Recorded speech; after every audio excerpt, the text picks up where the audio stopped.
दोस्तों आज की इस वीडियो में हम बात करेंगे एक ऐसी इंटेलिजेंस एजेंसी के बारे में जिसने अकेले ईरानियन न्यूक्लियर प्रोग्राम को कम्प्लीटली फेल कर दिया। आज हम उस एजेंसी की बात करेंगे जिसने कोल्ड वॉर के समय वो कारनामे करके दिखा दिए जिन्हें CIA और M16 जैसी मोस्ट पावरफुल इंटेलिजेंस एजेंसीज भी नहीं कर पा रही थी। दोस्तों इस वीडियो में हम बात करेंगे दुनिया के छोटे से देश इजराइल की खुफिया एजेंसी मोसाद के बारे में। रशिया, अमेरिका, UK, इंडिया, इन सब देशों की बड़ी बड़ी एजेंसीज जैसे कि CIA, RO, M16, KG8 जैसी एजेंसीज का नाम तो हम लोग अधिकतर सुनते ही रहते हैं, लेकिन शायद आप में से कुछ लोगों ने मोसाद का नाम कभी ना सुना हो। मोसाद दुनिया की सबसे पॉपुलर एक खुफिया एजेंसी है जिसने इजराइल के लिए अनगिनत कारनामे कर कर दिखाए हैं। ऐसा कहा जाता है कि जो मोसाद की नज़रों में एक बार आ जाए तो उनका बचना इम्पॉसिबल हो जाता है। जो इनकी हेड लिस्ट में एक बार आ जाए तो ये दुनिया के किसी भी कोने से उस व्यक्ति को निकाल कर उसे मार देते हैं। जैसे कि फॉर एग्जांपल नाजी वार के समय एक क्रिमिनल अडोल्फ इचमैन को मोसाद ने 1960 में अर्जेंटीना में से ढूंढ निकाला था और उसे इजराइल में लेकर वापस आए और इजराइल में लाकर उसे मारा। हैरानी की बात यह थी कि अर्जेंटीना की सरकार को इसकी भनक भी नहीं लगी कि कब मोसाद के लोग अर्जेंटीना में आए और कब इस व्यक्ति को पकड़ कर ले गए, लेकिन वो उसे वापस इजराइल में लेकर आते हैं और वहाँ पर उसे मार डाला। मोसाद का प्रिंसिपल है किल एंड फ्ली, मारो और भाग जाओ। अपने देश के दुश्मनों को मारना है और वहाँ से भागना है, और इन्हीं की बदौलत आज इजराइल चारों ओर से मुस्लिम देशों से घिरे होने के बावजूद भी अपने आप को सेफ फील कर पाता है। दोस्तों आज की इस वीडियो में हम डिटेल्स में मोसाद के बारे में जानेंगे, उन पर डिस्कस करेंगे, तो वीडियो को आप एंड तक जरूर देखना। दोस्तों हम यह तो जानते हैं कि सदियों से यहूदी लोग अपना एक अलग देश चाहते थे। बार बार उन पर सताव हुआ, आक्रमण हुए और वो अपना बचाव करने के लिए इधर उधर भाग गए। वर्ल्ड वार 2 में हिटलर ने जो यहूदियों का नरसंहार किया, उसके बाद तो यह आग और भी ज़्यादा भड़क गई थी और तब 1948 में एक लंबे समय के बाद इजराइल की स्थापना हुई। लेकिन इजराइल की स्थापना होने के साथ ही साथ इजराइल के बाकी देशों से, उनके आसपास के मुस्लिम देशों से उनके रिश्ते ख़राब हो गए। इवन आज भी ये रिश्ते काफ़ी ख़राब हैं। अब क्योंकि इजराइल चारों तरफ से दुश्मन देशों से घिरा हुआ था तो सिक्योरिटी को लेकर इजराइल के पास एक बहुत ही बड़ी चिंता रहती थी। कभी भी कोई भी उन पर अटैक कर देता था, तो बात आ गई थी कि करो या मरो। तो इजराइल ने इस सिचुएशन से अपने आप को निकालने के लिए अपनी सिक्योरिटी और डिफेंस सिस्टम को इतना मजबूत कर दिया कि कोई उसकी तरफ आंख उठाने से भी पहले 1000 बार सोचता था। और जब इजराइल में ऐसी सिचुएशन चल रही थी, उसी पेचीदा सिचुएशन में इजराइल ने डिसाइड किया कि वो मोसाद के नाम से एक बेस्ट इंटेलिजेंस एजेंसी बनाएंगे। 6 डेज वॉर में भी मोसाद का एक बहुत ही बड़ा हाथ रहा था। अरब इजरायली वॉर में 6 दिनों में सभी अरब देशों को हरा डाला गया। इवन आज भी दुश्मनों को कड़ा जवाब देने के लिए जाना जाता है मोसाद को। मोसाद अपने दुश्मनों को सबसे कड़ा जवाब देती है। शायद आप में से कुछ लोगों ने मोसाद के द्वारा किए गए ऑपरेशन थंडरबोल्ट के बारे में सुना ही होगा, जब मोसाद ने इजरायली नागरिकों को बचाने के लिए सारी हदें पार करती थी। इस वीडियो के नेक्स्ट सेशन में हम इसके बारे में बात करेंगे। दोस्तों मोसाद की स्थापना 13 दिसंबर 1949 में की गई थी। आज मोसाद का मेन मकसद है टेररिज्म को ख़त्म करना, देश के लिए खुफिया जानकारी इकट्ठा करना और देश के जितने भी दुश्मन हैं, इजराइल के दुश्मनों को बिल्कुल ख़त्म कर देना। और इसके लिए मोसाद के एजेंट्स को खुली छूट दी गई है इजरायली सरकार के द्वारा।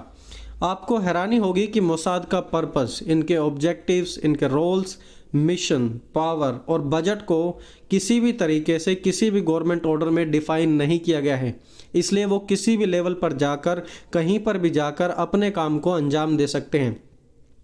इनका एनुअल बजट 2.73 बिलियन US$ है और लगभग 7000 लोग या फिर एजेंट्स इसमें काम कर रहे हैं। दोस्तों ऐसा भी कहा जाता है कि मोसाद का एक एजेंट कई सैनिकों के मुकाबले ज़्यादा ट्रेंड, इंटेलिजेंट, पावरफुल होते हैं और बड़े से बड़े मिशन को अकेले निपटाने के लिए हाईली ट्रेंड किए जाते हैं। मोसाद का हेड ऑफिस फ़िलहाल तल अवीव में है और योशी कोहेन इसके मेन डायरेक्टर हैं। चलिए अब हम बात करते हैं मोसाद के मेन डिविजन्स के बारे में। दोस्तों, मोसाद के 8 मेन डिविजन्स हैं, लेकिन 3 सबसे अहम हैं। पहला है कलेक्शन डिवीज़न। दूसरे देशों की धरती पर जाकर अपने ऑपरेशंस को अंजाम देते हैं इस डिवीज़न के लोग। देश के किसी भी कोने में, दुनिया के किसी भी कोने में पहुंच जाते हैं और वहां पर लोगों को मारते हैं जो भी इजराइल के खिलाफ आवाज़ उठाते हैं या इजराइल के दुश्मन बनते हैं, उन लोगों को। दूसरा डिवीज़न है स्पेशल ऑपरेशंस डिवीज़न। यह डिवीज़न जानबूझकर किए गए अटैक्स का मुंह तोड़ जवाब देने के लिए कार्रवाई और जांच में लगा रहता है। जब भी इन्हें लगता है कि किसी ने हमारे देश पर जानबूझकर आक्रमण किया है तो ये डिवीज़न उनकी कार्रवाई करता है। इसके अलावा इसमें political department, research department, technology department भी होते हैं। Technology department mainly hacking, cyber attacks वगैरह जो इजराइल पर किए जाते हैं उनकी रिसर्च करता है, उनके बारे में जानकारी रखता है, और अगर इन्हें ज़रूरत पड़ती है तो ये भी किसी के ऊपर साइबर अटैक्स कर देते हैं।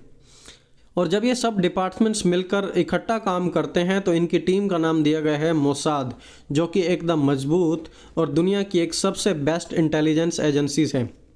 चलिए अब हमने मोसाद के बारे में तो काफ़ी बातें जान ली, अब डिस्कस करेंगे इनके कुछ कारनामों के बारे में जिनके कारण ये लोग बहुत ही ज़्यादा फेमस हैं। देखिए, भारत के मैप में इजराइल मिजोरम के जितना दिखता है, जितना छोटा मिजोरम है वैसा ही दिखता है, और पॉपुलेशन में उत्तर प्रदेश से भी कम है। लेकिन इस छोटे से देश ने अभी तक 2700 से ज़्यादा ऑपरेशन कर दिए हैं। इजरायली जर्नलिस्ट रोनन ने बताया कि इजराइल ने मोसाद के द्वारा दुश्मनों की सबसे ज़्यादा हत्या की है, इतना कि अमेरिका भी उस मुकाम तक आज तक नहीं पहुंच पाया है। और यह बात उन्होंने अपनी एक किताब राइज एंड किल फर्स्ट में बताई थी। Operation Thunderbolt. सन 1976 में फ्रांस से ग्रीस के लिए एक प्लेन उड़ा जिसमें 94 यहूदी भी थे, और थोड़े ही समय बाद न्यूज़ आई कि उस प्लेन को फ़लस्तीनियों ने हाईजैक कर लिया है। हाईजैकर्स इस प्लेन को युगांडा में ले गए और युगांडा की सरकार ने भी इन हाईजैकर्स का साथ दिया। इन हाईजैकर्स का कहना था कि इजराइल के लोगों, तुम हमारे आतंकियों को छोड़ दो तो हम तुम्हारे नागरिकों को छोड़ देंगे। लेकिन तभी मोसाद ने इनकी बात नहीं मानी, बल्कि मोसाद ने एक ऑपरेशन स्टार्ट किया और मात्र 90 मिनटों में युगांडा से अपने सभी लोगों को छुड़ा लिया। अब 90 मिनटों में छुड़ाया है तो इससे आप अंदाज़ा लगा सकते हैं कि दूसरे देश में जाना, दूसरे देश की सरकार से लड़ना, आतंकियों से लड़ना और अपने सभी लोगों को सेफली निकाल लेना, यानी कि मोसाद बहुत ही पावरफुल है। इसके बाद एक दूसरा ऑपरेशन भी हुआ, ऑपरेशन डायमंड। सन 1960 के करीब रशिया के MiG-21 एयरक्राफ्ट का बहुत ही ज़्यादा प्रभाव था। अमेरिका इसे हासिल नहीं कर पा रहा था। अमेरिका ने काफ़ी कोशिशें की लेकिन पॉसिबल नहीं हो पाया, और फाइनली अमेरिका ने यह काम दिया मोसाद को, और मोसाद ने इसे रशिया से चुरा लिया। मोसाद ने अपनी एक महिला एजेंट से यह काम करवाया था। इस महिला ने पहले उस पायलट को अपने दोस्त बना लिया, उसे अपने जाल में फंसाया, बातों के जाल में, और उसके बाद उसे इस प्लेन को इजराइल लाने के लिए कहा, मजबूर कर दिया, और वो पायलट खुद ही उस प्लेन को उड़ाकर रशिया से इजराइल में ले आया, और फिर इन्होंने उस प्लेन को छीन लिया। तो देखिए कितना स्मार्टली ये लोग काम करते हैं। जो काम अमेरिका नहीं कर पा रहा था, इजराइल ने कर लिया और रशिया से प्लेन को उड़वाकर अपने ही देश में मंगा लिया। Operation wrath of God. ये ऑपरेशन म्यूनिक टेररिस्ट अटैक से संबंधित था। 1972 में जर्मनी के म्यूनिक शहर में ओलंपिक खेलों का आयोजन किया गया था, जिसमें बाकी देशों की तरह इजरायली खिलाड़ी भी शामिल थे, और तभी वहां पर एक टेररिस्ट अटैक हुआ जिसमें 11 इजरायली खिलाड़ी मारे गए थे। जब इसकी जांच पड़ताल की गई तो पता लगा कि यह अटैक फ़लस्तीन के आतंकियों ने किया था। तो फिर क्या, मोसाद ने भी अपना जाल बिछाया, और हालांकि इसमें समय लगा, लेकिन अगले 20 सालों तक इन सारे आतंकियों को चुन चुन कर अलग अलग देशों में जाकर इन्होंने मार दिया। तो दोस्तों, यह थी कुछ जानकारी दुनिया के इस छोटे से देश इजराइल के एक इंटेलिजेंस ग्रुप मोसाद की, जो कि छोटा है, जिसमें सिर्फ 7000 एजेंट्स ही काम करते हैं। लेकिन इतना छोटा होने के बावजूद भी मोसाद आज पूरी दुनिया के लिए एक मिसाल है कि कैसे हम छोटे होकर भी पावरफुल हो सकते हैं, और इजराइल के इस ग्रुप ने वो बात हम सभी के सामने साबित करके दिखाई है। तो दोस्तों इस वीडियो से अगर आपको कुछ सीखने को मिला हो तो इसे ज़रूर लाइक करें, शेयर करें, और भी अगर आप ऐसी इंटरेस्टिंग वीडियोस देखना चाहते हैं तो हमारे चैनल को ज़रूर सब्सक्राइब करें। मिलेंगे जल्दी एक और नई वीडियो के साथ। Till then have a very great day.